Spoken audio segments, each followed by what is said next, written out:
नाम श्यामकुमार कार्की जोड्न पाइए। यहाँ सबै साथीहरूले, सबै टोल विकासका साथीहरूले, सङ्घ संस्था प्रतिनिधिहरूले, राजनीतिक दलका साथीहरूले आफ्नो समग्र कुरा राखिसक्नुभयो। म त्यो कुरा दोहोऱ्याउन चाहन्न, किनभने अघि नै हाम्रो युवा नेता सन्तोष राईले वास्तवमा हामीले चाहिँ एउटाको टोलको मात्रै होइन, समग्र नगरको र राष्ट्रकै सवालमा चाहिँ उ गर्नुपर्छ भन्ने कुरा राखेर जाँदा धेरै छ। अन्तर्राष्ट्रियको पनि मैले यहाँ धेरै कुराहरू आए, यहाँ कोषढुङ्गाको कुरा आयो, यहाँ भेडाको कुरा आइरहँदाखेरि मैले अन्य कुरा जोडिनँ।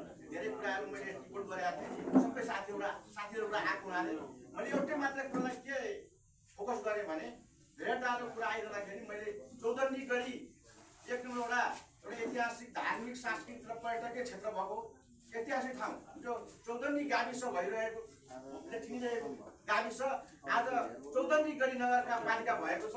यो हाम्रो एउटा गौरवको कुरा हो।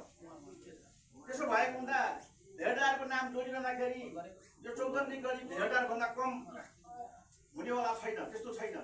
त्यहाँ तपाईँको चाहिँ भेडारलाई हेर्दाखेरि त्यो एउटा भ्युटाहरू छ, तर त्यहाँको ठुलो बस्ती व्यापार व्यवसायले गर्दाखेरि भेडार कम्तिएको छ।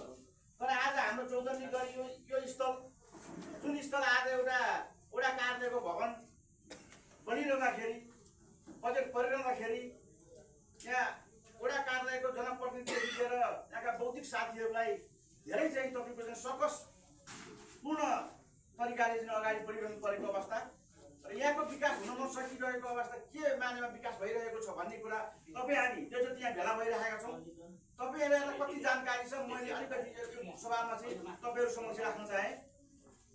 भेडारभन्दा कम विकास नहुने ठाउँ, विकास हुने ठाउँ होइन, तथापि यहाँ त्यो पर्यटकीय, धार्मिक र ऐतिहासिक ठाउँ भइरहेको ठाउँमा यहाँभन्दा बाहिरका केही जग्गादाताहरू बाहिर भएको कारणले उहाँहरूले यहाँ घर नबनाइदिने, उहाँहरूले यहाँ कसैलाई नबेचिदिने, यहाँ कुनै संरचना तयार गर्दाखेरि संरचना बनाउनु अभाव भइदिने भएको कारणले गर्दाखेरि आज हाम्रो चौधन्नी गढी पछि परेको छ। त्यस कारणले गर्दाखेरि तपाईँ आज हामी यहाँ भेला भइरहेका छौँ।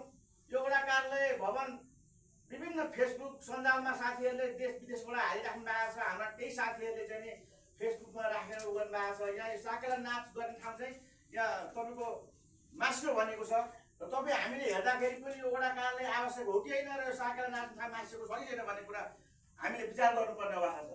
तपाईँ हाम्रो नजरमा वास्तवमा यो बन्नुपर्ने हो कि नबन्नुपर्ने कुरा हो, यो मात्रै तपाईँ हामीले चाहिँ एउटा जुन इस्यु बनाएर साथीहरू अगाडि बढ्नु भएको छ र अदालतले चाहिँ तपाईँको चाहिँ एउटा आदेश जारी गरेको छ, केही हदसम्म अर्को आदेश जारी नहुन्जेलसम्म रोका गर्ने भनेर चाहिँ आदेश जारी गरेको छ।